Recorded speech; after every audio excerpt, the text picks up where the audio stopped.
जिस व्यक्ति को बनना है सिविल सेवक, उसके एप्टीट्यूड में क्या क्या होना चाहिए कर लेते हैं। एक सिविल सेवक में क्या क्या होना चाहिए। तो अगर मैं केवल civil services aptitude test paper 2 को ध्यान रख के बोलूं तो उसमें एक तो आता है कॉम्प्रिहेंशन। कॉम्प्रिहेंशन आपकी अच्छी है या नहीं है, इससे आपकी कौन सी इंटेलिजेंस या एबिलिटी पता लगती है। लिंग्विस्टिक। तो पहली बात है कि एक सिविल सर्वेंट का जो भाषाई परिपक्वता है या भाषाई बुद्धिमत्ता है, उस दृष्टि से उस व्यक्ति को बेहतर होना चाहिए। क्यों बेहतर होना चाहिए, अभी देखते हैं। मतलब अगर मैं सरल सी भाषा में कहूँ ना, तो एक समय के बाद आपको केवल भाषा में ही काम करना होता है। अभी आपके लिए आईएएस का मतलब होता है कलेक्टर्स, कि निकलूँ तो time time time time time time, और मैं अंदर बैठा हूँ, 50 लोग बाहर दौड़ रहे हैं, साथ साथ कलेक्टर साहब गाड़ी में हैं, गाड़ी रोक के समय सलाम ठोका और आपको लगा हा तसल्ली मिल गई एकदम।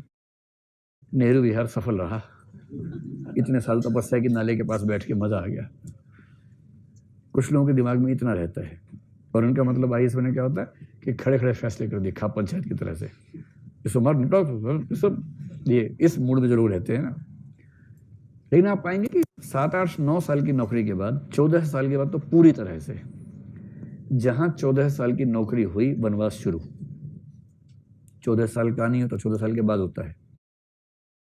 और वनवास का मतलब, अगर ये शौक है तामझाम वाला, वो सारा तामझाम खत्म, और फिर आपकी जिंदगी कटेगी फाइलों में।